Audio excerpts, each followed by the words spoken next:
There's something about the stealth genre of video games that has always piqued my interest. You've got games that use stealth occasionally to liven up their experiences, you've got ones that avoid it entirely, and then you've got ones where staying covert is the main mechanic, the main draw. Nowadays, we think of games like Hitman, where you go through scenarios dressing up in numerous costumes and navigating these tight nooks and crannies to eventually reach and eliminate your target. But the genre goes way back, even before home consoles were a thing. They may not have popularized the stealth genre, but I think it's important to see where these foundations were set up, to see what aspects inspired the games we cite as being the most important stealth games of our time. And the first game that really comes to my mind in terms of sneaking around in the past will always be Pac-Man. It's obviously not a full-blown stealth game, but it definitely has elements which feed into the genre. Toru Iwatani, the designer of Pac-Man, created the game as a response to some of the more visceral experiences which were being released at the time. Hilarious to think about today, considering these violent experiences he would have been referring to are games like Space Invaders. But you can see in the way Pac-Man works, it definitely stays true to its word. It's a game primarily focused on evasion. You aren't given the option to fully avoid the ghosts, considering how they're always aware of your position in the small box grid we're placed in. But the idea is to stay away from them as you pick up the pellets from around the level. The main point is to not engage in any kind of combat, at least not until you pick up one of the power pellets, where you can then go after the ghosts and gobble them up. Somewhat going against the violence element the game was trying to avoid, but comparing this process to a game like Hitman, the foundation is still pretty similar when you boil it down. You're trying to lie low and avoid the threats until you get the right opportunity, where you can then pounce on your targets before going back to lying low again.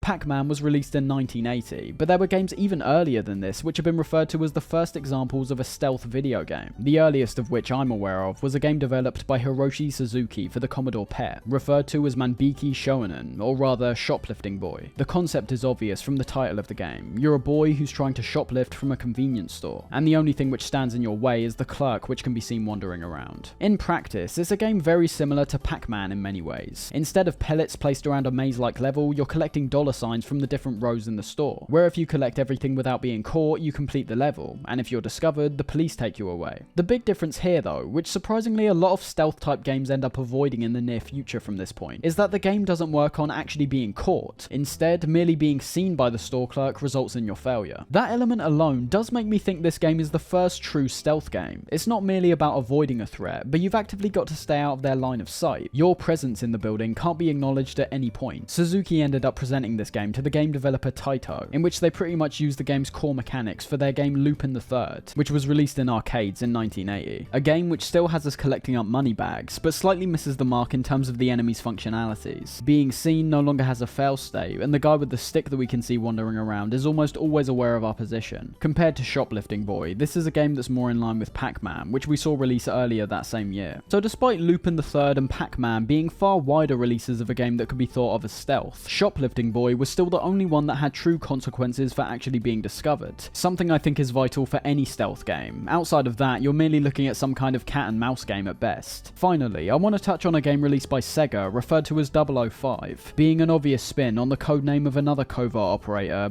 007, otherwise known as James Bond. The Guinness Book of World Records refers to this as the first stealth game ever created, which as we've just seen is blatantly untrue. But what we see presented here definitely pushes the stealth medium forward in terms of video games. This game's a lot more ambitious than any of the previous ones we've touched on, with there being a central hub that we get placed in by a helicopter, which allows us to enter one of many warehouses. Just like Castle Wolfenstein presented, with its multiple different rooms we enter, all of which vary in terms of their layouts, 005 has two different types of buildings which have slight differences to liven up the experiences. First of which is the warehouse areas, which fantastically uses the idea of darkness to more explicitly show the enemy's cones of vision, having their flashlights let the player know exactly what direction they're looking, and how far they can see in that direction. Combat is also featured here in terms of the gun we can use to take out enemies, but is also featured in the helicopter sections where we have to fend off against another helicopter dropping down missiles from above. The important thing to observe there being that just because the game's based around staying hidden, doesn't mean the entire experience also has to adhere to that. Livening up an experience may also mean that you have to break certain foundations at points to achieve an effect that would otherwise not be possible. And considering we've just talked about a game that has clear inspiration from the character to James Bond. Let's now head into what we'll be focusing on for the endurance of this video, that being the most well-known stealth series ever created, Metal Gear. The series is heralded as one of the best gaming franchises of all time, with the series director, Hideo Kojima, being referred to as one of the true auteurs in the gaming landscape, and the reason for that becomes very clear when looking into Kojima's past. From a young age, Kojima found himself fascinated by films and film production, with his first aspiration in terms of his career not being anything revolved around games, but instead films, hoping that some of his fictional creative writing would eventually lead way to directorial opportunities in the future. However, since this ended up not going to plan, he instead turned his attention to game development, aiming to be a game designer for the company Konami, attaching to this publisher in particular due to it being the only one which was listed on the Japanese stock exchange. There was only one problem though: Kojima was placed on the MSX division of the company, the MSX being a home computer developed by the ASCII Corporation, which was especially popular in countries like Japan. Kojima wasn't a fan of the MSX due to its very restrictive colour palette compared to other consoles at the time, like the NES, but he eventually ended up making his video game debut with the game Penguin Adventure, where he took on the role as an assistant designer. And looking at the game, the only inspiration I can see garnered by future projects are games like Subway Surfers. This is literally identical to those kinds of running games. There's nothing here that we can really pinpoint as being distinctly Kojima, obviously. He was still finding his footing in the company, and hadn't been given the chance to work on something that he was truly passionate about. And although one of his own projects, known as Lost World, was cancelled due to it apparently being too complex to run on the MSX, Kojima was instead told to take over another project from one of his associates, that being a game referred to as Metal Gear. That's right, although Metal Gear and Kojima are synonymous at this point, Kojima wasn't actually the one to birth the idea, instead taking over the project and channeling his own vision into it.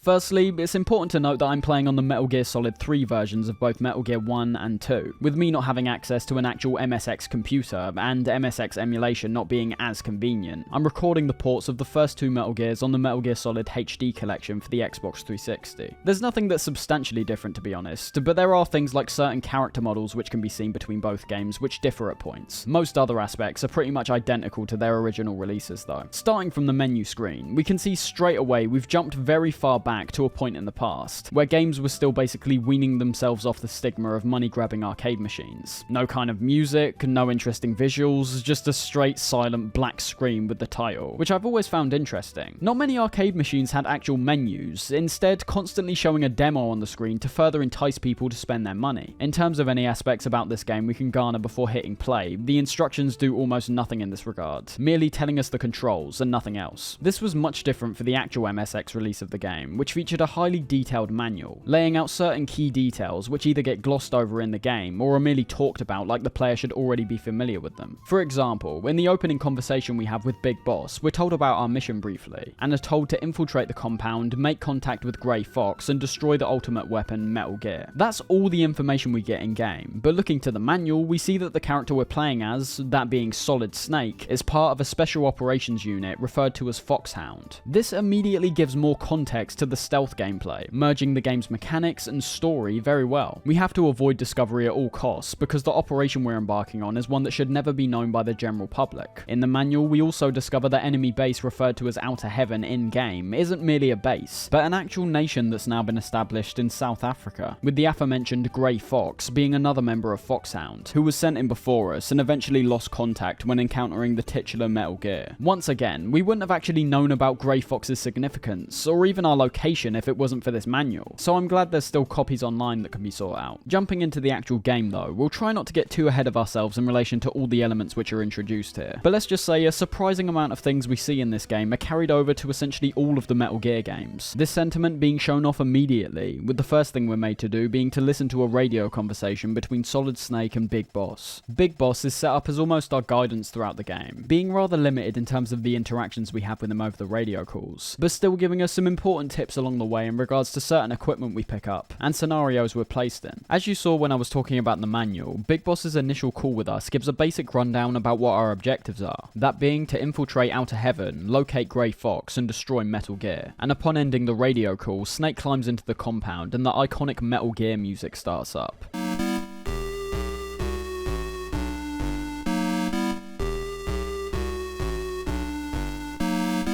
something which started off fantastic, but due to its almost constant playing during the entire game's runtime, inevitably ends up with it becoming pretty stale by the end. Heading into the second room reveals a few things, the immediate one being the sudden call sound that we receive from our radio. This informing us that someone's attempting to get in contact, which we can either answer or ignore. The first time, I'd say definitely answer it, as you could potentially be skipping over details which will notify you on where to go or what to do next. But you'll find that in cases like this first example, these more optional radio calls which require you to actually answer them end up repeating themselves every time you enter the room again, being quite a pointless and annoying addition overall. Considering as well that although I mentioned how they can guide you to your next key objective, there's also plenty others which don't inform us on anything significant at all.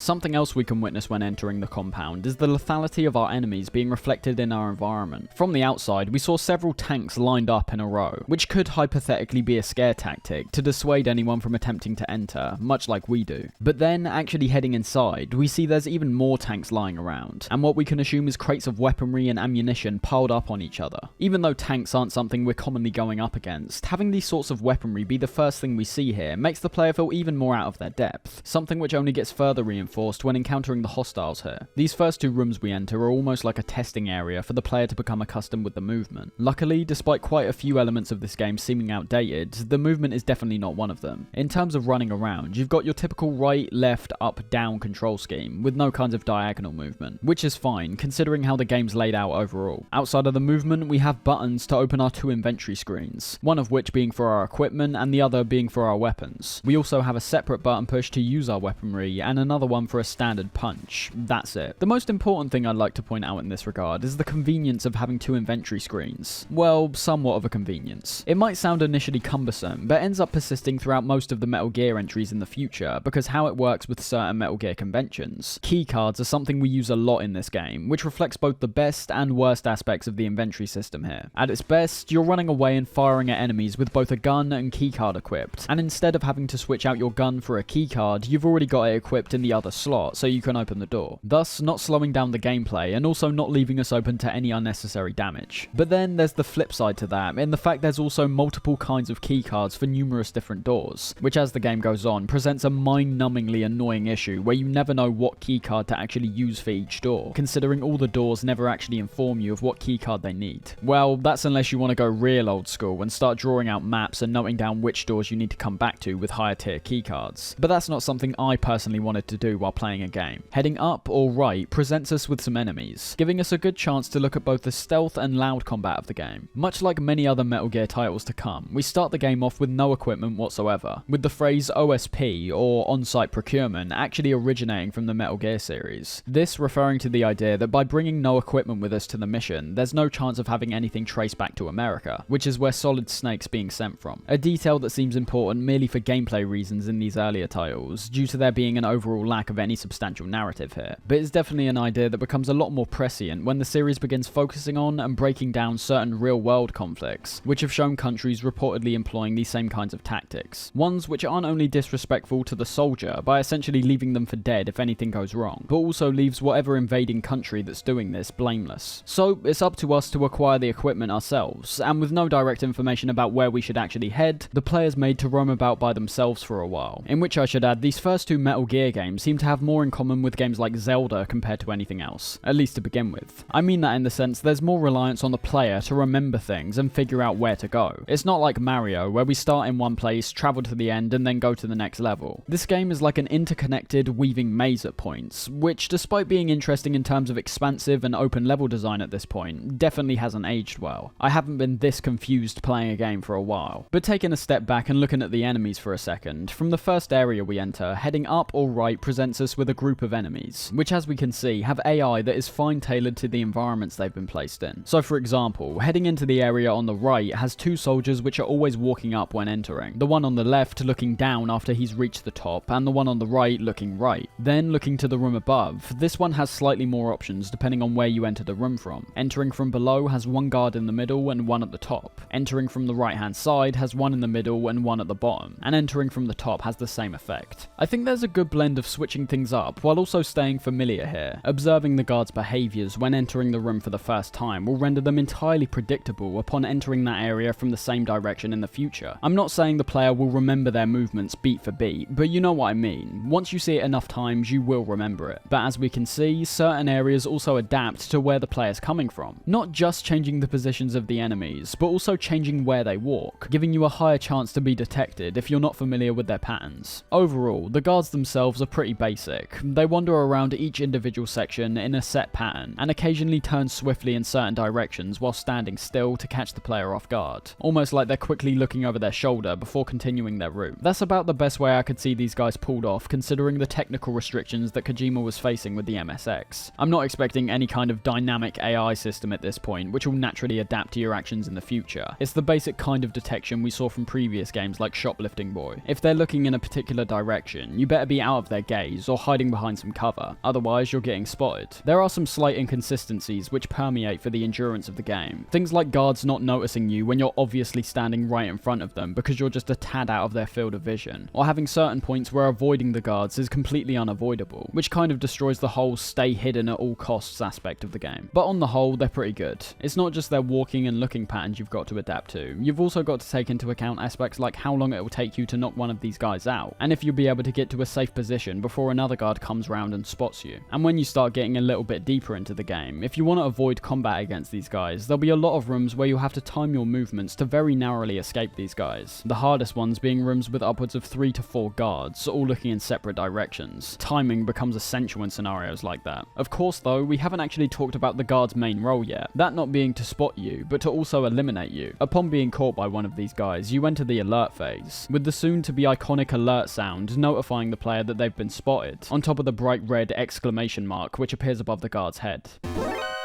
The first thing we should acknowledge is that there's actually two different kinds of alert states in this game. One which stays strictly to the screen that you're on, making it so that when you run onto another screen the alert dies down, and also another one which shows up in yellow with 2 exclamation marks, which indicates the enemies will keep persisting until you either kill a certain amount or enter an area which removes the alert phase, although the latter is few and far between in most instances. I never actually noticed what triggered each individual alert phase. As I got further into the game, I definitely had a feeling that the permeated alert phase was more common, but I'm not even entirely sure. It just seemed to me that certain rooms were set so that enemies would follow you and others weren't, and by god were the alert phases hell in the earlier stages. I think more than anything in this first game, you get the sense they've gravitated to a concept they haven't really perfected yet. The visuals and sound in relation to it, fantastic. I think there's a reason they never end up dropping it in future entries. You hear any kind of alert sound like that, or hell, even see the bright exclamation mark, and you immediately think of Metal Gear. There's only one problem though, the AI really starts showing its flaws during the alert phase. When they're locked into their set routes, they're fine, but the alert phase requires them to break that and proceed after you instead, something they achieve to varying effect. More often than not, you'll witness these guys just wandering about at a fast pace, occasionally coming into contact with you when you're presumably trying to make a run for it, and perhaps giving out some damage that way, either damaging you directly when walking into them, or with the white bullets which shoot out of their guns. But I'd say the alert phase here is definitely lacking a punch, solely due to the AI's incompetence. In many areas, you can merely block yourself into a corner and wait until the guards eventually decide to come near you, in which punching them will result in them being locked in place until you defeat them. This also being possible for multiple enemies at the same time, making your punch incredibly effective due to enemy stacking being quite prevalent here. Regardless of where you are, I don't think they're programmed that great to come after you. But I definitely say in particular rooms which are more densely packed and feature long hallways, they're more threatening, merely because their sightlines are greater, making it easier for them to get damage off on you. It's mostly the variety which I really enjoy from these guys. Every room has a different layout in terms of the objects we can hide behind and the enemies scattered within it, meaning that each sequential room requires a new style of approach, one that may be simple in this game, but lays the foundations for far more complex and satisfying navigation in the future. Taking a back step and looking to the actual events of the game here, we of course started off with our infiltration into the compound. So it's now time to both get our bearings slightly, gather up some equipment and make our way to Grey Fox. Our first priority would likely be to acquire equipment. We won't be able to get far far without any kinds of self-defense or healing items, and the first instances of these things will likely be found just right of the starting area with the 3 trucks, each one containing items we'll find ourselves using quite frequently throughout the game. The first one includes a ration, our primary way of healing here. These can either be used on our own accord, allowing us to replenish our health regardless of how low it is, or if left equipped during gameplay, it will automatically heal us when our health drops to 0. Self-healing becomes more practical as we discover more useful items like body armor, which should almost always be equipped once we find it. But the automatic edition in itself is a nice quality of life addition, which could potentially save you from some tight scrapes at points if you're not keeping an eye on your dwindling health. The only somewhat negative here is the fact that much like other usable items like ammo and missiles, you'll find that once you exit the truck, stepping back inside reveals another ration in its place, making the trucks a renewable source of rations. I say somewhat negative, as in terms of the game design, I don't like this addition. I think rations should have been a finite resource so that players have to think more carefully in relation to their actions, as they might not know when they'll be able to heal themselves again. You might argue that the further you travel, the further you're going to get from this truck, and although that is correct, there is of course other rooms we'll come across that also feature rations, with the exact same effect taking place in those too. And to be honest, if you're really dire for rations, there's rarely a point where you're blocked off from going right back to the start anyway. Sounds extreme, but with how hard the game gets, I can genuinely imagine some people doing this. And that's the only positive I really see. There were several points where I was playing for quite long passages of time with no healing, so to finally find a ration, I did like the fact I didn't just get one, but instead multiple with what I see as this exploit. Overall though, I would have preferred for this to be removed, even if it meant balancing out other aspects or merely making rations a more common resource to find. In the second truck, we've got our first key card, which will give us access to certain doors which are initially locked off to us. And finally, in the third truck, we've got binoculars, an introduction to the idea of equipment that isn't merely used for context-sensitive occasions, but can be used freely while playing to get you more acquainted with your environment. As you could assume, these allow us to look at another screen around our position in advance to observe what threats may be waiting for us. It can be slightly buggy. There's been multiple times where I've pulled out the binoculars while being chased, only to see all the enemies in the room be replaced with a static image of the guards which were previously patrolling. But in general, it can be a useful tool to plan out your strategy going forward. Before actually heading into the building, we're also able to find mines, which of course can be placed down strategically to take out patrolling guards. And there's also a gun which can be found here, although there's no ammo at the time of us picking it up. You would have found though, if you were stealthily taking out enemies on your way up here, guards have quite a high chance of dropping things like ammo, which we can use not just for the pistol, but the fairly wide arsenal we end up acquiring throughout the game. Heading into the complex though, which for some reason is always met with an unavoidable alert in this section, for whatever reason, we reach one of the many elevator areas in the game. You'll notice this one starts off simple, one elevator allowing us to go up and down. But as the game progresses, they needlessly make elevators, of all things, a convoluted process. We'll see more when we actually get to it, but let's just say the level design does not make any of these frustrations excusable. They literally have elevators which only go one way at points, meaning that one little tap upward could lead you to a place you didn't actually want to go, which then means you'll have to find a whole other route that you might not remember just to get back to where you were actually trying to go. The elevator room's greatest function works as a checkpoint, whereas if I was playing on an emulator, I likely wouldn't have experienced this because of save states. It's nice to see that even when forgetting to save beforehand, we're always brought back to wherever we last entered the elevator room. The first thing we're presented with when coming out of the elevators though are the surveillance cameras. Basically like the guards, with how they appear to have limitless sight lines, but slightly less dynamic in how they only move in one vertical or horizontal direction. My only issue with these are the pace they move at. With the removal of all the kinds of turns and different movement patterns the guards present, the cameras can sometimes be arduous to wait for, but especially in rooms like this where there's no other kinds of threat, and all we need to do is wait for the camera to move downward. It's a nice initial presentation of the idea to newer players by forcing them to go in a certain direction to avoid being detected, but you'll unfortunately find that a lot of surveillance cameras here also adhere to this. Dodging the camera and heading down the left hand side will eventually present us with another one of the vital mechanics in this game, that being the prisoners. This isn't only an idea that can be important towards your gameplay, but was one that was seemingly key to Kojima's thought process when making the game. Although Metal Gear is a series that's been touted as almost being the best video game equivalent of the character James Bond, Metal Gear 1 was actually more based in other media, the prisoners being a key aspect that Kojima focused on, with this idea originating from the film The Great Escape. And although it's not essential for us to save these hostages, it's not only a liberating feeling to quite literally free these prisoners that are locked up, but you'll also notice in the fairly intuitive HUD that is present at the bottom of the screen, there's a tab referred to as class under our life bar. You would have also noticed at this point the life bar only seems to be half full, which isn't merely an error on my part for not using rations, but is actually how it's presented at the start of the game. Where the two tabs link, however, is that once you save 5 prisoners, your class will raise by 1 star, and your maximum health will gradually increase alongside it. However, losing class stars is also a possibility if you're either reckless or sadistic and end up shooting one of the prisoners. This system not only encourages players to explore these levels to their max potential to get their health up, in turn making what is a fairly challenging experience slightly easier, but also encourages the player to not be a straight up sadist and kill everything and everyone, something that once again might sound minor now, but definitely becomes another key component to the series down the line. As we enter the next room from the prisoner, you'll notice that you'll rapidly start losing health, with the radio call from Big Boss informing us that, quote, "I forgot to tell you, you'll need a gas mask for the gas room." Wow.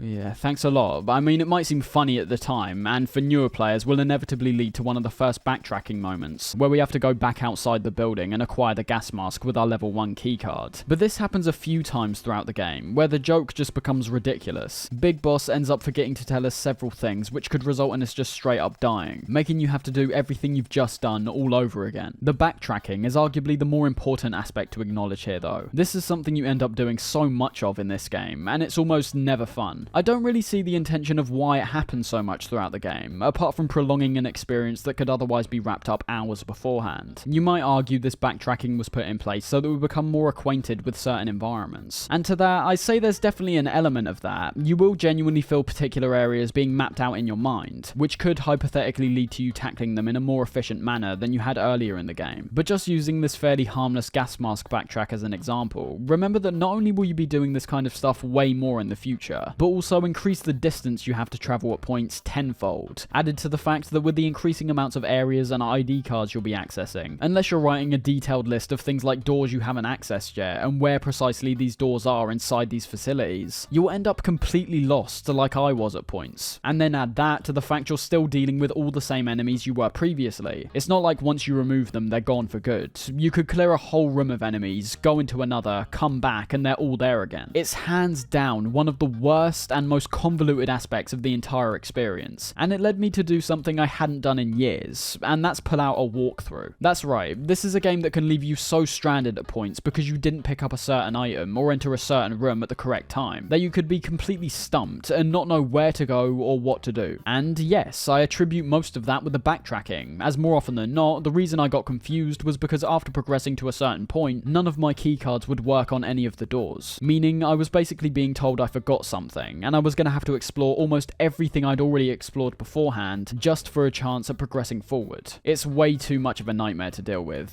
This is as outdated game design as you can possibly get in my opinion, and with the unreliable ration output in certain locations, teeters on a full-on soft lock if you aren't careful. Continuing on through the gas room, the first thing I want to point out is one of the incredibly obscure elements we're told about in this section, and that's the resistance leader, Schneider. The thing is, although I personally went and found the gas mask myself, Big Boss actually advises us to call up a guy called Schneider. But there's one issue, we don't actually know his radio frequency. On the radio screen, pressing down reveals a box where all your pre-existing contacts are held, but we can actually tune into any number of frequencies by pushing left or right. Most of these of course result in nothing, but there's also other ones like Schneider's radio signal which we do actually need to know here. Only thing is, we're never told about it, and from searching up online, the only way to actually get a call from Schneider is to go to a location nearby an elevator, scroll past a certain point on the receiver, and you'll eventually get the call. I mean, this is actually past the point where we would have needed the gas mask anyway, but it's weird to know this is the only way to activate Schneider's call. It's almost like there was some kind of bug which prevented a call from actually happening in the first place, which some people have speculated is actually the case. Whereas the process to acquire his signal was annoying and convoluted, it's only because in the context of the game, getting his call was almost painted out as essential. If we don't get it now, we might be locked out of other useful information in the future. Funnily enough, when employing this same method in future games in the form of Easter eggs, albeit in a much more intentional way, this actually ends up escalating the Metal Gear experience for a lot of players, with all the different kinds of quirky outcomes we can eventually witness, giving the series an even more distinct personality.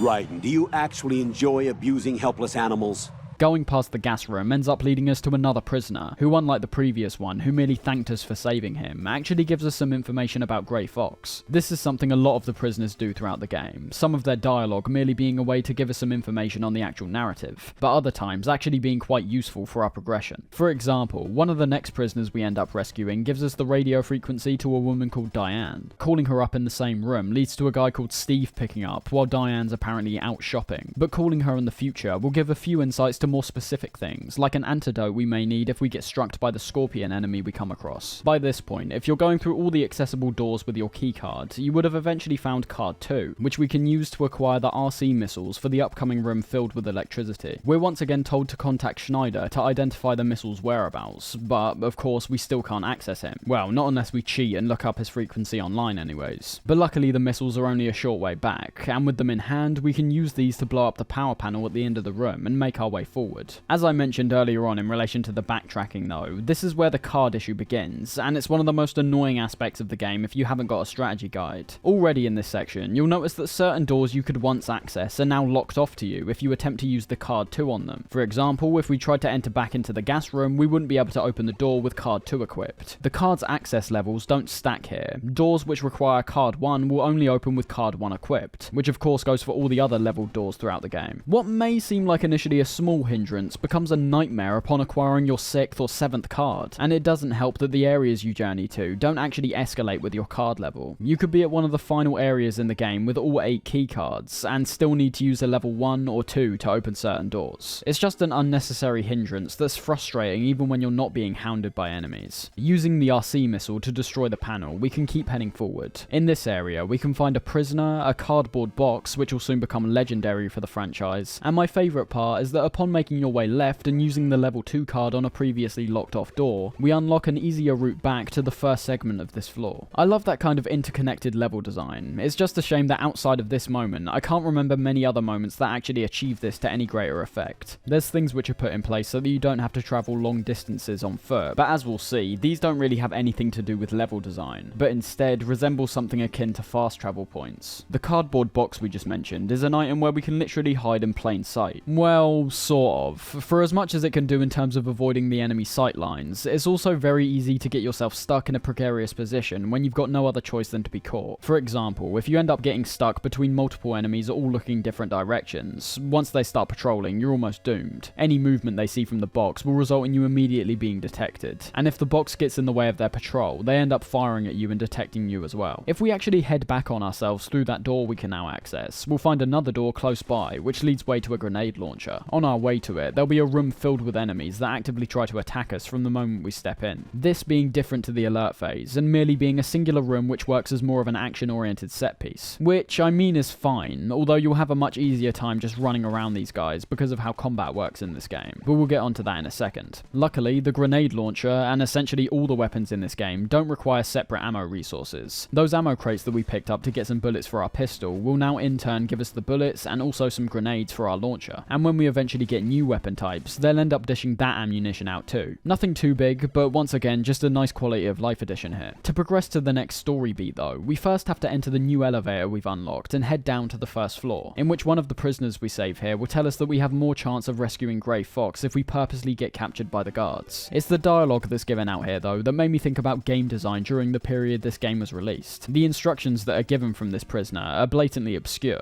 I know that we're technically killed by the guards every time we die, but that begs the question, why would they ever end up imprisoning us anyway if this is their first reaction? Hypothetically, you could possibly think this is the guards' way of capturing us, where attempting to get close to Grey Fox's secret cell in this way will set you back to the elevator. The other aspect I thought about was the complete lack of direction that continually persists throughout the game. The only way to get close to the secret cell is to get caught. Okay, how? There's been no mechanics so far that relate to being captured. The guards seem perpetually hostile, and there's also been no sign of any unique types of guard that would only capture you and not try to kill you. They leave everything up in the air with this singular message, leaving us to once again wander around and basically try to figure out ourselves what we're actually supposed to do. It's a yin-yang kind of thing. I can appreciate this old kind of design when looking back on it, as compared to back then when I think there was too little direction given to the player. Nowadays, I think there's far too much direction given to the player. Objective markers, hints, tips, everything involved in modern day video game design seems to revolve around keeping the player on a certain track. The experience, in turn, becomes more linear. Exploration is thrown to the back of players' minds, because they're literally being told to not go where they want to go, but instead go where the developers want them to go. And it's not the player's fault they end up missing fun little Easter eggs or extra supplies because of this. So many games nowadays are actively training their brain to ignore that in favour of whatever main quest they're following. I love Red Dead 2, I think it's one of the best games ever created, but the story missions do show flaws when you go slightly off the beaten path. Characters yelling at you because you're taking a bit too long or wandering around around, the game actively failing you if you wander too far out, which I should mention is usually not that far at all. And using myself as an example, over time, this has definitely trained my brain to throw my own aspirations in the game to the wayside, in favour of what I'm being instructed to do. But saying that out loud just makes me realise that's the polar opposite of what I want a game to be. Games are all based on interactivity, it's all based on the player's input, and I think having the freedom to do what you want without being hamstrung is one of the most gratifying feelings one can feel while playing a game. There's a reason why people think so fondly of games like Oblivion or Skyrim. Yes, they do have main and side quests, which are marked at the top, probably my least favourite aspect of those games. But the world itself is entirely open, and not just that, it's been designed in a way where they're actively encouraging you to go out and explore. Certain landmarks being placed, which will surely catch the player's eye. Uncharted areas on the map which are begging to be explored. And upon travelling to these locations, you're oftentimes rewarded, either with some useful equipment or some interesting combat encounter. And then bringing everything back to Metal Gear, I perceive a game like Skyrim as one of the most perfect in-betweens of the restrictive game design I see nowadays, and the far too obscure game design I see here. It gives the player the option of following the story, and upon doing that, you won't go far wrong. But if the player isn't interested, going off and doing their own thing will lead to brand new discoveries. That'll also end up doing things like giving equipment and leveling up the player. Anyways, the prisoner was correct about being captured. It's just the fact we can't activate this capturing ourselves. Instead, we have to wander onto a random screen which presents a dead end, where we then get surrounded by enemies and thrown into a cell, with all of our equipment also being removed from us. I think this moment could have had far more potential if it was expanded on and used slightly later into the game. The removal of our equipment is ultimately a minor inconvenience. We end up reacquiring it in only 2 rooms time. But the fact is, this could have been used later into the game when players have become more reliant on all their equipment, having you go back to basics, almost as a test for how much you've learned over the course of the game. But it's merely used as a transitionary moment here so we can rescue Grey Fox, which I think is a missed opportunity. There's a weird trend that begins to occur from this point on that seems to resonate with the Zelda comparisons I was strongly feeling from the very start of the game. Not only does the top-down layout look very similar to Zelda, of course, but there's also several design choices which are made here that heavily remind me of some of the dungeons in Zelda. The guards, first of all, reminded me a lot of the patrolling Octoroks and Moblins that we see in that game, although that could ultimately just be a visual comparison once again. But in terms of mechanics, we then start getting rooms featuring traps, although I really didn't like these at all. One of the first we stumble across is the room with what appears to be some kind of large metallic rolling pin going back and forth. These would be fine if they solely dealt out some damage, but although I thought the movement is generally fine when doing most things in this game, trying to pull off these tight, swift maneuvers when trying to avoid an object that will kill you immediately upon touching you, that's when it falters for me, and in quite a major way. Remember, one wrong move here will send you right back to the last elevator you've entered, which could end up losing you quite a bit of progress, and the movement just isn't tight enough to warrant the inclusion of these. I don't think the rolling pins are warranted in a stylistic sense. Why has this military base just got a random connecting room with one of these constantly smashing about? And I don't think the severity of them is warranted either. Another environment-based hazard are these infrared sensors which we stumble across. Although once you find the infrared goggles and their red beams are illuminated, they're not that much of a struggle to get around. Certain rooms with these in also have the sensors swapping between different patterns, which I think works very well in making the players take their time, dash between each individual section when they get the opportunity, and ultimately to familiarise them with the capabilities these sensors hold. Remember though, we've actually just been locked up in a cell, but luckily a radio call from Big Boss informs us that we should check the walls, and upon hitting the left one, we see a question mark pop up above our heads. Continuing to punch it eventually destroys it, but this leads to a bigger issue in this game, and that's how there's multiple moments just like this which occur later on, which unlike here, go completely unsaid. I mean, we were just talking of Zelda comparisons. There's several times in this game which are the exact equivalent of that hidden bush which you can burn to access the shop with the cheap magic shield, and I don't really have much to say about that, but I think it's dreadful game design to have players constantly paranoid they're wandering past something important, even though it looks identical with everything else we've been seeing throughout the game. I hate that kind of thing in older games, just expecting players to know these things despite there being no indication whatsoever that anything's actually there to be found. When rescuing Grey Fox, we get more context on what Metal Gear actually is. Remember, we haven't actually seen Metal Gear at this point, but only briefly heard about how important it is that we destroy it. Grey Fox describes it as a nuclear-equipped walking battle tank, attack, some kind of ultimate weapon that's being constructed, with the capability to launch nukes to anywhere in the world. Brute force apparently won't work to stop this thing, as we're told the only person who knows how to destroy it is the Metal Gear developer himself, Dr. Drago Petrovich Madnar. And like that, it's time to get moving once again, although a roadblock is introduced almost immediately after, in the form of our first boss encounter here, that being the Shotmaker. This boss fight is ultimately fine, but there are slight inconsistencies here which don't match up with the rest of the game. For example, despite having none of our equipment, we can actually open up one of the doors at the bottom of the screen by hitting them, something that isn't possible to do with most, if not all, other doors in this game, which did lead to me dying a few times while trying to figure out what to actually do here. But we're given a checkpoint right back in the prison cell luckily, so it wasn't that big of a deal. Inside one of the rooms at the bottom is actually all your equipment, meaning that we can now take the fight to the Shotmaker. It doesn't take much to put this guy down, and like most bosses in this game, they can be exploited to a certain degree where you're able to just wipe them out without even giving them a chance to get shots off on you. The Shotmaker appears to have some kind of shotgun with a wide spread of bullets, although one thing you'll notice about this guy is the almost unfair nature in terms of how he can fire his weapons compared to us, with the same going for all the other enemies in the game as well. The combat in this game is something that's arguably aged the worst out of most other elements here. I mentioned our punch being a very effective way of eliminating our enemies earlier, but what I was also implying is that this also goes for the weaponry as well. You'll pretty much only be using weapons like the pistol or submachine gun when you've already been detected, as attempting to use them any other time without a suppressor will immediately notify the enemy of your whereabouts.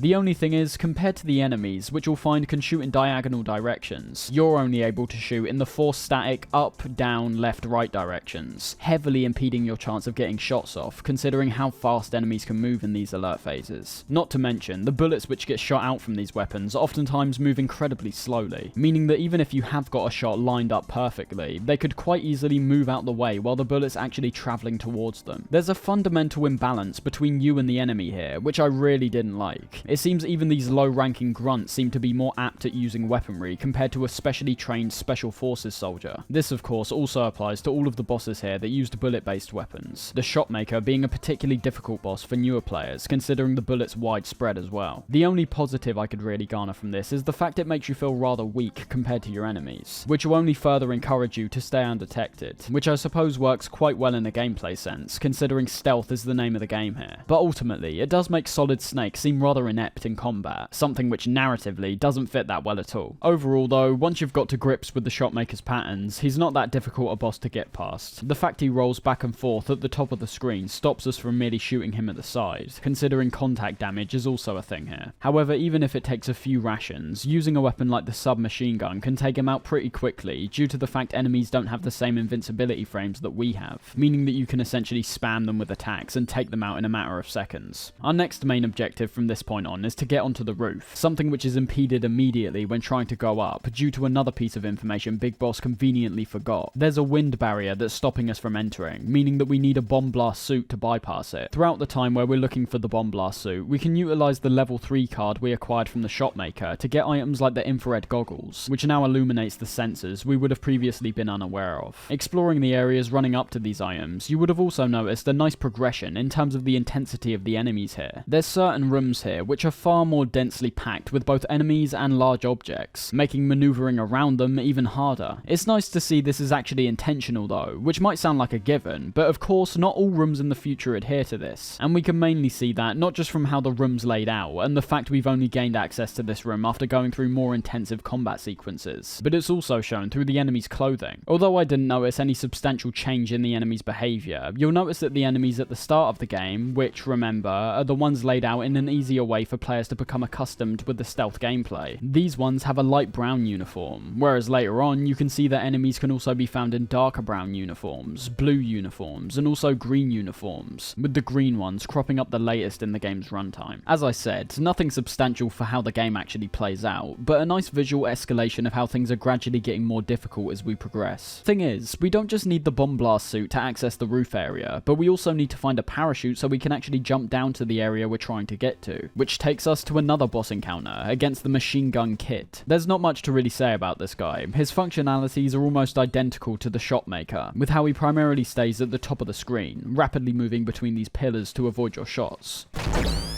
Getting the bomb blast suit and uniform items were a far more arduous process compared to the parachute, however, as this is one of the instances where we're supposed to find a random wall in this spiral courtyard section just outside the shopmaker's arena, and blow it up using a plastic explosive. As I've already said, when making comparisons to Zelda, this is an inexcusably terrible design choice, leaving absolutely no indication there would be anything hidden in this substantially large room with dogs patrolling in it. Bear in mind too, the only way to find these comes from actually punching the wall, much like we did when we were imprisoned. So is the intention here to have players going around this huge room and punching every wall tile? Or how about going through the entire game punching every single wall tile, just in case they've missed something? Just utterly insane, but there's a reason this stuff has been left firmly in the past, and only really emerges in modern game design in the form of Easter eggs. What I was mentioning is how you acquire the uniform, which will be used later on, which just like the bomb blast suit is mandatory. You won't be able to progress past a certain point if you don't acquire this. You actually get the bomb blast suit in the same courtyard section here, in a slightly, but just slightly less confusing way. This piece of equipment is locked up in the center of the spiral maze that we've been running around, and to get it we merely have to perform the exact same process that we just did, but instead with multiple walls heading further inwards to the structure. The tedium's only lessened because once you find the entrance, the maze has several dead ends which you have to blow open, making the search area much smaller. I'm still not a fan though, obviously. With both items in hand though, we can finally head up to the roof. The way forward has us travelling across a rickety bridge. But I mean, Jesus, who made this thing? It's literally blowing all over the place. Of course, this is supposed to be some kind of obstacle, which despite thinking it's quite unnecessary, can lead to you hilariously falling off and dying.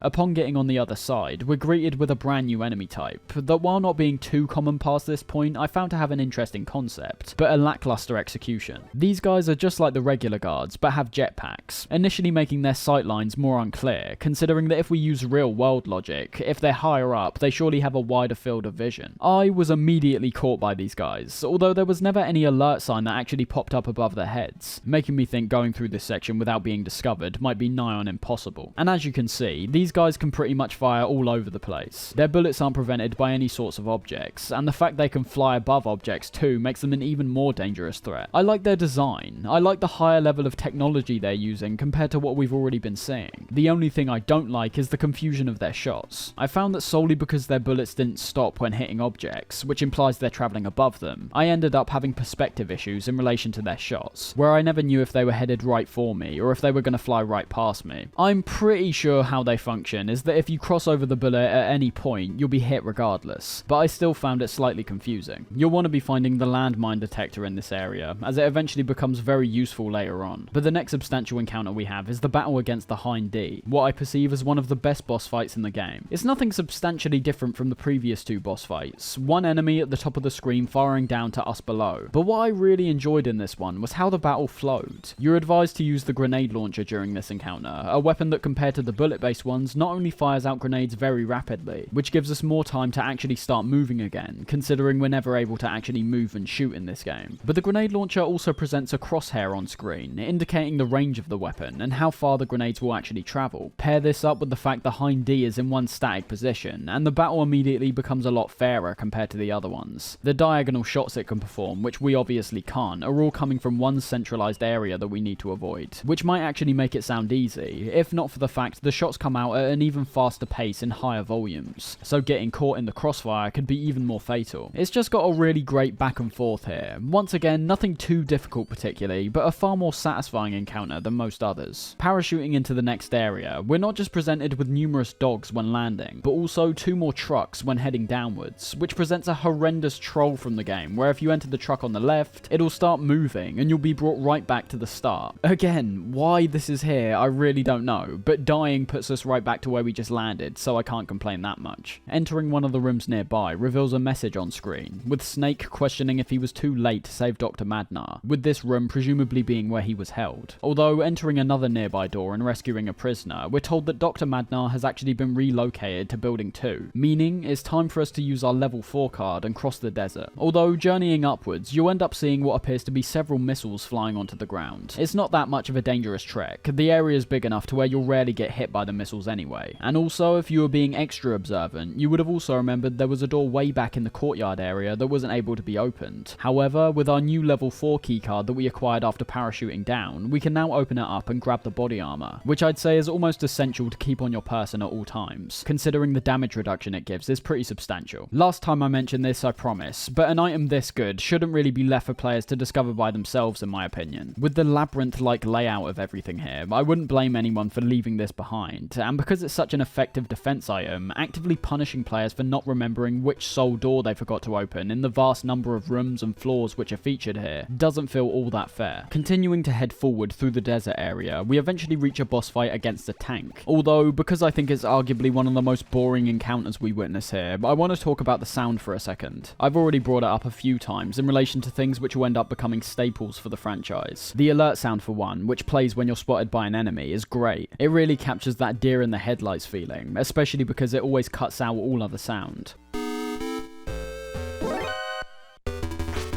In that moment, being spotted is the only thing that is being focused on. But the thing which pairs up nicely with the alert phase is the soundtrack. Another aspect that I think for the series as a whole has its foundations built here, but isn't perfected yet. My biggest issue with the soundtrack is that for the majority of the game, the theme which plays at the start genuinely ends up playing for the endurance of your playthrough.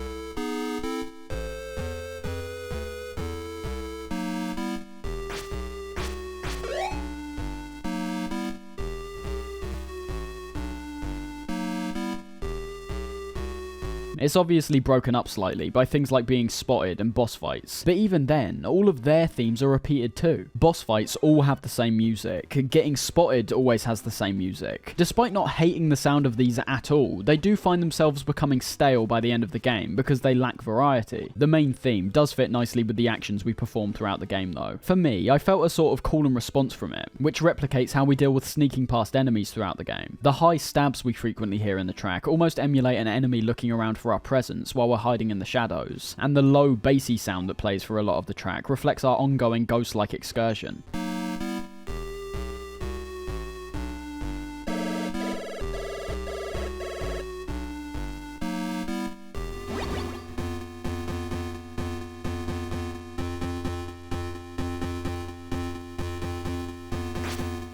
The alert music might be a bit too uplifting a theme for something that should really have negative connotations with it, but the act of switching up the main theme for one that's much more up-tempo upon being caught is a very wise decision. It makes the player realise they'll have to get a move on or fight back if they want any chance of losing the guards.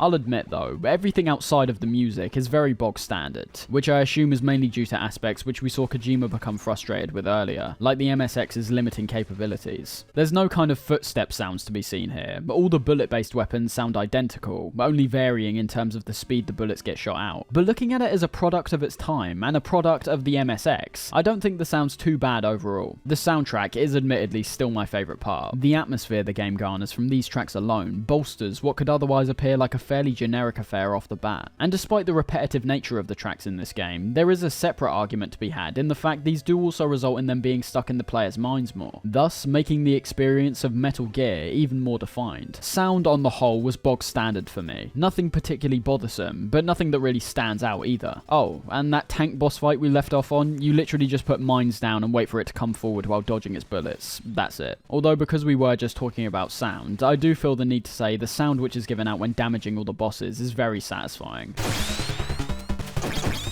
Getting to the front of building 2, we finally need to use the uniform that we collected earlier to get inside. And despite generally liking the idea of fooling the guards here, the situation is just a bit too static to be seen as anything but another potential roadblock. That'll make players go all the way back to building 1, find the hidden wall, and in turn stretch out the playtime of the game to an even more unnecessary length. Even comparing the addition of the disguise here to games like Castle Wolfenstein shows the uniform's shortcomings, as unlike in that game where the disguises are multi-purpose, meaning that once it's on, no no enemies wearing that same uniform will recognize you. Here, it's only used for this one instance. Attempting to use it on any other enemies will result in them immediately spotting you. Although, thinking about it, these pitfalls may have been the building blocks of how Metal Gear starts to use tons of elements for multiple functions. Regardless, getting inside presents us with a building that ultimately doesn't have any distinct differences to the first one. The music is the same, the layout can't really be distinguished, as per usual. But even then, all the same floor and wall tiles are reused here, most of the time merely having their colours changed to give the illusion of variation. The only substantial differences I can recognise in this building would be the one-way elevators which I mentioned earlier, this only ever being a negative for me, and also the water which we occasionally have to wade through, which I mean is fine, but the idea I really liked about the water is one that's hardly even utilised, and that's how we're eventually able to swim under the water when acquiring an oxygen tank. What seems like a perfect idea to broaden how we can avoid our enemies never really gets used, unfortunately. The underwater swimming mainly being yet another roadblock which locks us out of a boss fight. It is here though where the confusion started to become extreme in terms of what I actually had to do and where I had to go. Doors that are accessible with all kinds of varying keycards, ones with essential items that you might totally miss due to how bloated and confusing the keycard system already is to begin with. It's from this point on where I started to not become a fan of this game at all, attempting to do things by myself but swiftly becoming lost and having to consult a guide once again. I'm not labelling this as a full-on criticism, as I'm not going to assume that everyone else playing this game will be as confused as I was, but in my personal experience, this was where things became beyond convoluted, and in turn destroyed any kind of immersion I was feeling to begin with. The first thing we do in this section, aside from collecting some ammo, is have a very minor boss fight against this sweeper machinery. The only reason I say it's a boss is because the boss fight music starts up during this encounter. Take that away and you've got a combat equivalent of those rolling pin rooms we've seen before. Literally nothing. If you've forgotten, our main objective here is to locate Dr. Madnar, with us being told about his whereabouts from a prisoner on the roof of the building. Much like earlier when we acquired the grenade launcher, the roof of building 2 is an area that's always on high alert. Whenever you come up here, enemies will know where you are and actively try to kill you. Something which on the first go round is genuinely surprising and fairly exhilarating, but you'll find that coming back up to this area any subsequent times, the scenario will play out exactly the same every time, dampening it to a certain degree. It's things like that which I see as quite vital in terms of game design. Once a moment occurs that breaks the norm from the general experience of the game at large, I don't think it should ever be repeated. So, for example, fighting the Shotmaker for the first time was a surprise, because it wasn't just the first boss we come up against, but also the only boss in the entire game that has the exact functionalities that he specifically has. If later in the game we came up against the Shotmaker again, not having any of his attacks or moves changed, it would not only dampen the first encounter by making it seem more inconsequential, but it would also remove any intensity from the second combat encounter right from the very start. We already know how he works, it's merely treading water. I'm not saying this is a bad encounter, of course, I just wonder why these things are actively repeated instead of being removed when the player comes back to them. It's also up on this roof where we find keycard 5, and by using the elevator at the end of this section, one which unlike the first one only allows us to head down, we're able to find Dr. Madnar in the underground courtyard. But of course, things don't go to plan. Not only is the courtyard filled with gas, something which I should mention is always annoying to deal with, because of the fact we have to actually take off the gas mask to unlock doors, meaning we'll always be taking some form of damage regardless. But when finding Madnar, it turns out to actually be a trap, being told the real Madnar is actually on the second floor, and also opening up one of the most annoying traps in the entire game. We'll focus on that more in a sec though. Heading into a nearby room presents yet another boss fight. Like a lot of other instances in this game so far, you might already start drawing comparisons to future games where Kojima has blatantly taken inspiration from his earlier creations and implemented updated versions of things, the Fire Trooper in particular being very similar to a boss featured in Metal Gear Solid 3. Just keep your eye out during these earlier games. You'll end up appreciating that a lot of the core foundations, even going all the way up to Metal Gear Solid 4, all stem from these first two MSX titles. This boss fight though is nothing to write home about, as per usual. I like the unique fire attacks this guy has, which are pretty striking visually, but it's another boss that can be exploited very easily, where by going to the top right you can completely avoid his attacks, giving you the chance to run up to his position and take him out incredibly easily. We wrap up this section by acquiring a few more things, one of which being an antidote and another being a compass, both of which we'll need to cross the upcoming desert. But we're also able to acquire a rocket launcher by calling up someone called Jennifer, with this information only being given out by a prisoner that we can rescue. There's more confusion here in the fact that much like a lot of the other more optional prisoners, we can miss this guy pretty easily in this ongoing labyrinth of near identical rooms and passageways. But also, when calling up Jennifer, she tells us she's prepared a rocket launcher for us and to come get it, but never actually informs informs us of where that is. Luckily, it just so happens to be placed in a room right nearby the prisoner, but there's once again no information that actually indicates this is where we need to go. This confusion also continues in terms of how we acquire the level 7 card that lets us get to the desert. We get it from these two unique guards which walk back and forth in a certain room of the building. These guys being known as the Arnolds, or Bloody Brad in this version of the game. That name not making that much sense considering there's two of these guys. Interestingly, they aren't actually humans, but instead cyberoids which use artificial intelligence. My only issue with them not only stems from the important keycard they're holding, but also from the fact they're painted out as an entirely optional enemy. Usually we get keycards either from exploration or boss fights, but here the game once again switches up its rules and makes it so that killing both of the Arnolds in this room gives you the keycard. The only possible inclination you'd have to kill these guys, considering avoiding them is way more convenient considering they don't shoot at you and don't enter an alert phase when they see you, is the fact you don't see these guys again after this point, although at the time you obviously won't be sure of this. As the fake Madnar also mentioned, the real Madnar is also on this floor, but upon finding him, we're told that we first have to save his daughter Ellen, requiring us to backtrack once again to the first building and rescue her. Annoying once again, as although we know she's in the first building, most players would have most likely forgotten the sole door that was unable to be opened in the basement, which actually holds Ellen. But once we do this and head back to Madnar, we're told the only way to destroy Metal Gear is in the form of a specific pattern of explosives that need to be placed on the right and left legs. And you'll definitely need a pen and paper for this. The list of rights and lefts is so long it's ridiculous. Even before the boss fights happened, the process of elimination already seems underwhelming and convoluted. One thing I failed to mention though is that when rescuing Ellen, it's actually encouraged that you take a small shortcut to get back to Building 2 faster. I say it's encouraged because this supposed shortcut is found directly above Ellen's cell, but this is where the pitfalls come in. To use this shortcut, you not only need the flashlight item, which is found in Building 2, using anything but the flashlight here will literally result in a completely dark room, but when travelling across these several rooms, you'll find that pitfalls will be set up in many locations. Sounds fine on the surface, it's a shortcut with the additional risk of death in compensation for the time that will be saved while using it. The only issue is that the pitfalls are just plain infuriating to get past. They open up so wide that you have to be incredibly precise with your movements, but also swift as well, which again, might still sound fine for the most part, but the biggest annoyance is that falling down these is also very finicky, mostly going in the favour of you dying and having to restart. For example, there were several times where I'd blatantly dodged the pitfall, but I obviously didn't make it clear of quite literally a few pixels, resulting in my character apparently falling down, even though they're still on the surface. I can't describe how annoying it was to continually start this room over again just because of some crappy hit detection by the game. If I knew at the time this wasn't the only way back to Building 2, I would have entirely avoided this room and just gone the longer way, because ironically, the longer way actually ended up being far shorter in my case because of these pitfalls. Luckily though, this is about the worst the game gets with these. They still crop up later on, and even during a boss fight, but the sheer amount of them here, mixed with how tight your movements need to be, doesn't get repeated to this extent again. It's finally time to head across the desert once again, which as I mentioned earlier, is now crawling with scorpions. It's quite hard to actually avoid these, considering they move quite fast and sway in all kinds of directions, which is why the antidote is almost essential. But of course, if you don't end up getting hit, it won't be necessary. Heading into the final stretch of the game, we arrive at Building 3 with an ambush of enemies, once again serving as quite a nice set piece, which unfortunately gets repeated every time we come back to this area. The many trucks that we see here do genuinely hold some useful equipment. However, just like earlier when we parachuted down and found a truck that sent us back to the start, there's also a truck here that upon entering takes us back to that location itself. Yet again, I'm unsure if this was supposed to be some kind of fast travel, but all it felt in my case was just a trick that is only ever annoying. Getting inside the building has the enemies continuing to pursue us, which is slightly frustrating considering the fact we have to locate another hidden wall while the enemies are continually firing at us. But due to the scale of the room being much smaller compared to the courtyard section from earlier, it's less of an overall issue. The final bosses of the game are located in this building, and they're not too far away from the elevator that we come down, but unfortunately there's one final backtracking moment that occurs here, due to us not being able to open one of the doors in the building. We end up finding an oxygen tank in yet another hidden room, which upon reflection is where I realise the whole idea of these indistinguishable hidden walls that we need to blow up have far overstayed their welcome. But the oxygen tank itself was actually quite intriguing, due to the fact that in the second building there was blatantly an area which was inaccessible because of the deep water, which would lead to us drowning if we stayed in it for too long. Using the oxygen tank, however, negates all damage that we were previously taking, letting us head upward from the main bulk of the water in this section and eventually discover another boss, this being Dirty Duck. Unlike a lot of the other bosses in this game, which are all quite similar to each other, either being a human that you need to kill with bullets or a piece piece of machinery you need to kill with explosives. Dirty Duck sets himself apart by using hostages, making timing and accuracy a major key to beating this fight effectively, which is ultimately the last thing you want when going into the final and assumedly hardest encounters of the game. Don't get me wrong, Dirty Duck is still quite standard in terms of his actual attacks. He's not shooting a gun this time, but instead throwing boomerangs, which have a large range of effectiveness with how they sweep across the arena. However, despite the pitfalls which open up in the center of the arena, presumably being put in to be a countermeasure for players trying to get up close with this guy, you can just head round the left side and go right behind him, removing quite literally all the threat from this guy due to his boomerangs not being able to reach it. After you've done this, it's merely a matter of shooting him without hitting any of the hostages, a task that isn't too difficult at all. One thing I also liked here, which was majorly lacking from a lot of the other boss fights, were the higher stakes that were set up. Not just from killing one of the hostages which are tied up, but also the call from Jennifer that we get during this fight, telling us that one of these guys are her brother and that she won't assist us anymore if we end up killing him in the crossfire. Mere things like that can truly elevate encounters, although I didn't feel like I had any actual connection to characters like Jennifer because of how sporadically we interact with her. The sheer fact I was being told someone who helped me out in the past has a request which may not be achievable raises the stakes. It's less important for this game because, as I say, I felt near to no connection with all the characters here, but definitely something that will be important in terms of how certain key encounters are set up in future games. With Dirty Duck dealt with, Card 8 in hand, and Jennifer's brother saved, it's time to head back to Building 3 and deal with Metal Gear once and for all. Due to there being no actual guards in this underground section, the cameras are now equipped with lasers that shoot out upon them seeing you, something I think is both handled effectively in terms of how you're able to dodge them without much hassle, but also quite an intuitive way of dealing with the lack of guards and alert states here. The biggest revelation which happens here though comes about when we rescue one of the nearby prisoners that can be found here, telling us the leader of Outer Heaven has actually been the Foxhound commander Big Boss the entire time. Several questions can be gained from this. The immediate one that comes to mind would be, if Big Boss truly is the leader of Outer Heaven, why has he sent us on a mission to go and take himself down? Surely that would be totally against his own interests. Another question would be that if this is true, what does that actually make the organization we're working for? We can assume that Foxhound was set up to counteract potential world-shaking operations like this. But once again, if Big Boss is both at the head of Foxhound and Outer Heaven, why would he set up this organization which would have the potential to stop what he's trying to achieve? Some kind of power play, perhaps? Or maybe a test on one of Foxhound's greatest soldiers? But although we can theorize about this in the moment, I think it's one of the moments in the Metal Gear series that was made at the time, due to it being an interesting twist in terms of this sole game, which, in turn, has to be painstakingly explained later down the line to make any semblance of sense. This happens a few times throughout the series, where Kojima makes a choice in one game that either gets explained to a ridiculous and convoluted extent in the future, to make something which was supposed to be left open-ended make actual sense, or there's also times we see quite vital elements to certain entries be entirely ignored, with all of these potential plot holes stemming from Kojima's want to end the series quite early on. It becomes even more blatant with particular games in the future, but of course we'll focus on that when we actually get to them. Just keep this in mind though, as Kojima progressed with the series, and in turn progressed as a writer and storyteller, you can definitely see he becomes more fascinated with ideas and themes compared to the literal plot of the games, and pairing that up with the fact he wanted to end the series several times after many of the future entries, you begin to see that these themes and the subtext of the plot is the most vital thing, and continuing the series after certain things have occurred in the plot results in many elements which don't quite match up, don't make much sense, and are blatantly ignored because Kojima wrote himself into a corner and can't explain them away. Anyways, we eventually can see that something's off when heading to the left of the prisoner's cell, as we get a panicked call from Big Boss telling us to turn off our console. Of course here it says Xbox 360, but as you could assume it would have been replaced with MSX on the actual MSX console. Still quite cool they changed the dialogue here though. And not to mention, the sudden unexpected fourth wall break is still quite spine-chilling even back here. The entire game we've been in the shoes of Solid Snake and spoken to accordingly, but all of a sudden we're getting a finger pointed directly at us, the player. We're the ones being told to switch off our consoles and break the connection with this virtual world. There is a certain amount of leeway you've got to give with this kind of stuff with Metal Gear, as despite the fourth wall breaks taking place, I don't believe that these characters are actually aware they're in a computer game. I wouldn't say it's a gimmick though, it's a defining, albeit quirky element of the Metal Gear games, that's oftentimes used to great effect, just like here. In this instance, for example, I think the effect is meant to be intimidating, showcasing the power of Big Boss before we've actually even seen him, by letting us know he's not just aware of Snake, but also is aware of the person who's actually got him up to this point, and made him the stealthy, lethal soldier that he's perceived as in this game. I won't deny, there's a big possibility that I'm finding these connections because of my strong knowledge of how the future games handle this kind of stuff. Back here, I do truly believe that the idea of acknowledging the console we're playing on is mainly supposed to be a mere wink to the player. I think it's surface level, which is perfectly fine in this case. But just remember, this fourth wall break effect isn't forgotten by Kojima, and is recontextualized in the future to convey some much deeper ideas than we see here. Defying Big Boss's request, we go through several rooms filled with pretty much all of the environmental threats we've experienced throughout the game. The laser cameras, the pitfalls, landmines, and the gas. There's even a room that I think is somewhat of a cheap shot, which has electric panels which can't be switched off, with our only option being to run right through them and heal ourselves with some rations. This room in particular seeming almost like a resource check in my opinion. If we haven't stocked up on rations before these final bosses, we won't be able to progress. So in some ways, things like this are almost informing the player that to have an easier time, it's better to go back and get stocked up on supplies. And it's after this room where we come up against the much talked about Metal Gear mech, which, despite liking the design, was arguably one of the most underwhelming moments of the game to me when observing how we've built up this idea of Metal Gear in our minds. The game literally opens by talking about how we need to stop Metal Gear due to its nuclear capabilities. But during this fight, you're able to see we don't actually fight Metal Gear itself. It's more of a fight against the laser cameras. And to be honest, the main reason it's underwhelming is because there's no real surprise here. The only strategy we have to employ is what Dr. Madnar told us earlier, placing bombs on the right and left legs of the Metal Gear. As long as you've written it down, or somehow remembered the exact order of this ridiculously long list. It's just a matter of avoiding the cameras, something that I didn't find that difficult at all. Literally all you need to do is head back and forth between each leg while baiting out the cameras from the furthest position, giving you time to place the bomb, detonate it, and head to either side of the arena, rinse and repeat. The one thing I can appreciate is the variety this encounter brings. It's definitely refreshing to not have another one-on-one with someone who's firing weapons at us. I just think for a game called Metal Gear, the actual fight should have been against the Metal Gear. As I said, it feels more like a battle against the cameras, while trying to destroy a Metal Gear that's inactive. Again, stakes are very important for these kinds of encounters, and Metal Gear possibly had the greatest amount of stakes in the entire game. A mech that has the potential to launch nuclear weapons to any place in the world from anywhere in the world, reduced to a series of rights and lefts where the mech itself doesn't even particularly matter. Right after Metal Gear is destroyed, there's another good example of stakes getting set effectively, these ones being immediate, with how we're told a self-destruct sequence has been set in motion, with there only being a short amount of time before the entire Outer Heaven complex goes up in flames. This would be intense in itself, as the time we're given isn't only quite short, but also counts down pretty rapidly. In the following room, however, we come up against the final boss of the game, Big Boss, his name now making a bit more sense when put in this context. His dialogue reveals that everything the prisoner told us from earlier was true. Big Boss truly was the commander of Foxhound and the leader of Outer Heaven. One thing I appreciate, while slightly confusing me, is the additional explanation that's given to Big Boss's actions here. He explains that he sent us, what he perceived as a rookie who wouldn't be able to achieve success in this operation, to fool the world. But I don't particularly know how that's a possibility. I've been under the assumption, and one that I think is correct, that these kinds of Foxhound operations are top secret, not actually being revealed to the general public. Therefore, there wouldn't be any kind of exposing involved in this operation. I also question who Big Boss would actually be fooling. He clearly describes Snake failing his mission as the thing which would achieve this outcome. But what does it prove? We have to remember that Grey Fox before us also failed his mission to stop Metal Gear, and I'm unsure if that proved any kind of point or fooled anyone. All it seems in this original meaning of this twist, which we have to remember eventually gets retconned down the line, is that Big Boss, our guidance throughout the game, ultimately wanted us to fail. Again, why send someone on a direct mission to come and stop you if you wanted them to fail? What point is that actually proving? I understand that future events give more context to Big Boss's actions here, but remember, we aren't looking at this game through the perspective of future games. We're looking at the narrative in terms of how it's conveyed within this game itself. And ultimately, this final twist, despite seeming impactful on the surface, being one big bait and switch, doesn't actually make that much logical sense for Big Boss. The actions seem totally counterintuitive. Besides these slight inconsistencies, at least in terms of how I'm perceiving these events, the actual boss fight is fairly standard for the most part. All that's required is the rocket launcher and some quick reflexes. It's about the same as every other kind of human boss encounter, although I do like the additional cover which is presented here and the increased speed of his movements, giving a bit more depth and uniqueness to this fight, giving his shots more chance of landing and your shots less chance of landing. But at the end of the day, it's still merely a case of point and shoot.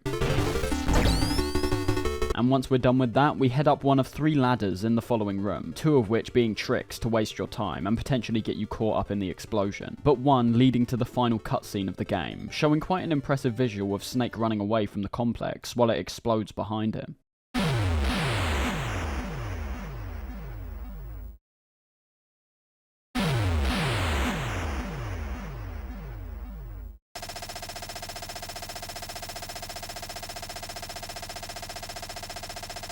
And with Snake's job done and the whole incident being covered up as one large earthquake, the credits roll and we're officially done with Metal Gear 1. There is an extra mode we can access here called Boss Survival, which as you could assume is literally just a boss rush where we have to consecutively beat each boss in the game. But outside of that, there's not much more extra content to be seen here. It should be noted as well, the original version didn't actually feature the boss survival to begin with, on top of not featuring the Infinity Bandana, which gives you infinite ammo and is unlocked upon completing the game for the first time, and also the rankings we're given at the end. Overall for Metal Gear 1 though, looking at it from the point of view it came out, it's great, but looking back on it now, with how game design has majorly evolved from this point, it's fairly unforgiving, fairly arduous, but does genuinely have a lot of redeeming qualities. The atmosphere is definitely distinct. It was this game, along with its following couple of sequels, that pretty much single-handedly popularized the stealth genre of video games. All the different gadgets we get to mess around with, both context and non-context sensitive, makes us feel like a full-on secret agent. The other positives I can give though can only be paired up with negatives in my eyes. I appreciate the more intricate level design here. It's going for something more ambitious than your typical arcade type experience, but on the same merit, it's not refined enough to actually be satisfying from beginning to end. Things just become far too convoluted to navigate, and quite early on too. It's blatant some major streamlining needs to be done to the equipment, not only being pretty laborious to select each individual item and weapon from a list which is laid out both horizontally and vertically, but also with items like the key cards, having to use each individual one separately instead of just gradually upgrading the card when finding each increased level, making it multi-purpose, is definitely annoying. And then you've got positives and negatives which make up the core foundations of the game. I found sneaking past enemies in this game very satisfying, dashing between all kinds of different structures in the nick of time just as the guards turn their heads round to face you. But then when being caught, the combat elements get exposed as being very underwhelming, having you shoot pellets that, while being accurate by heading in a straight line, seem to be just a tad too inferior to your enemy's combat capabilities to feel satisfying. I understand that this may have been in part intentional, to reinforce the idea that players should be staying undetected, but I'm just saying that I think the fact you're so handicapped compared to your enemies here dampens the combat in my opinion. This is the foundation of an idea though, one that would eventually be refined and expanded on with Metal Gear 2.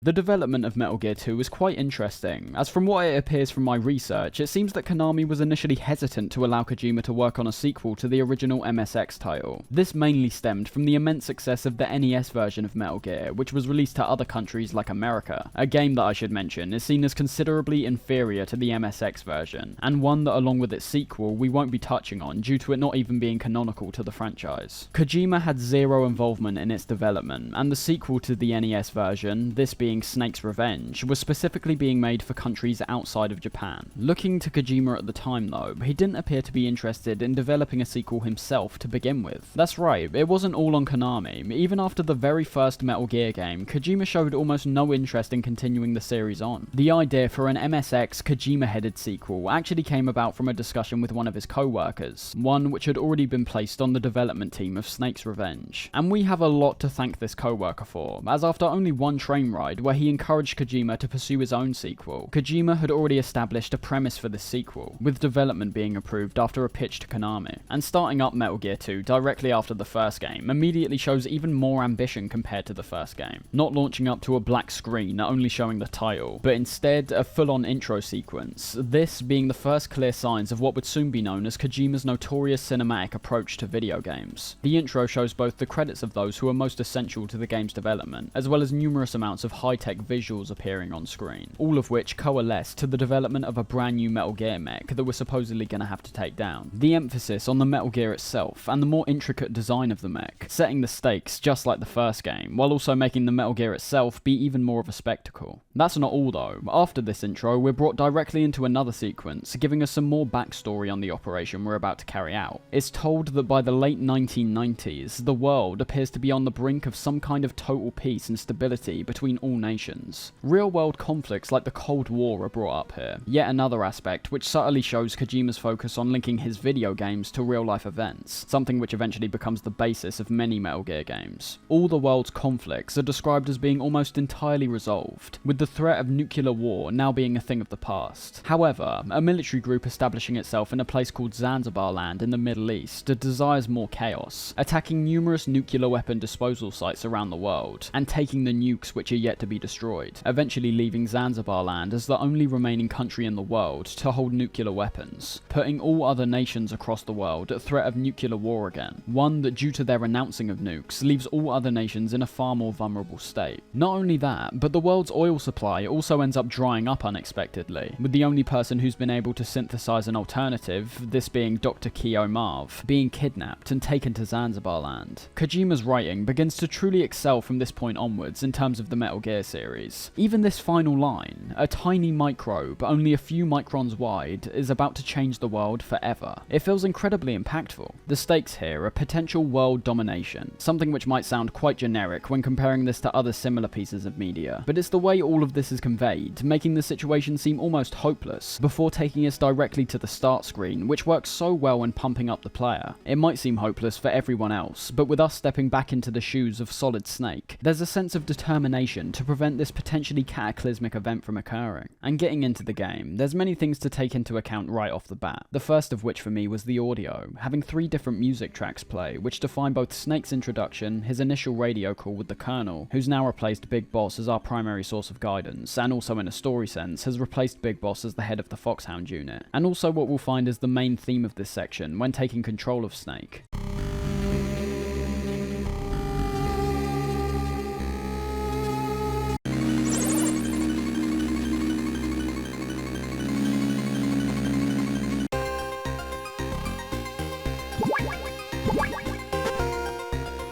This obviously being a grand improvement immediately, due to Metal Gear 1's constant theme, which felt like it was going on forever. Although we'll eventually see, that does still get repeated to a certain degree here. In that radio call which you saw, you can also tell there's a lot more personality to the writing immediately, which I assume could have perhaps come from Kojima, as well as us players, becoming more familiar with Solid Snake as a character. I don't think it's a mistake the game has the subtitle Solid Snake. From our first interaction with the Colonel, he's already painting Snake out to be this legendary soldier, by saying things like Snake, right on time as always. It's clear that after the events of Metal Gear 1, Snake is no longer being looked at as a mere rookie, but possibly one of the best soldiers around. Something else you'll notice too is the layout of the radio screen. Now we can actually see who's on the other end of this call, which I think is a fantastic inclusion, as I found that in the previous game I was feeling near to no connection with the characters on the other line, solely because of this fact. A mere character portrait ends up giving these characters heaps more personality, on top of the already more personalised writing that's been employed to each individual character now. The final, and arguably biggest addition which gets talked about during this call, is some of the new equipment we've got which will help us out in stealthing around. We've now been given an anti-personal sensor, which when switching it on, reveals the layout of the surrounding area, the enemies, which appear as white dots, and us, which appears as a red dot. Initially, it might seem like a slightly strange inclusion, considering in the first game, every time we entered rooms, not only were all the enemies within it very visible due to the top-down perspective we have, but they also spawn in the exact same locations every time, depending on where you come in from. However, when taking control of Snake and focusing our eyes on the radar, you'll of course see that it tracks our movements, but also the movements of the enemies that are off screen. And that's no trick of the eye. In a move that makes the enemies more dynamic here, they now aren't confined to sole screens. This means that you'll be seeing multiple enemies with routes that travel across multiple different screens, whose movements have to primarily be gauged by us solely from this radar, because obviously we can't actually see what they're doing on a screen we aren't also on. There's a lot of positives and negatives that come along with this in my opinion, but we'll get onto them in a second. First, we need to make our way inside the nearby compound, with the second screen we enter revealing even more information about how we'll be tackling our enemy here. You'll find that when heading up, despite now being aware of their locations on our radar, we're still lacking a sense of where they're actually looking, something that with the long detection ranges and brand new head turn ability the soldiers now have, replacing their previous head turns where they would actually move their whole body in one direction, made being detected a lot more likely. However, I didn't think think this was actually a good thing. The fact that we're unaware of where they're looking while they're off screen is a major disadvantage for the player, as you're never able to properly gauge at points if it's okay to move up to another screen. It's one of those ideas that's a great concept, but definitely has pitfalls which will only become more apparent as we progress. Taking out these guards works exactly the same as before. 3 hits from your fists, or use a weapon to kill them straight away. Although I will say the hits in particular feel a lot more impactful, with how that enemy's body is lightly elevated off the ground when getting hit, as well as the punchy hit sound that's now being given out.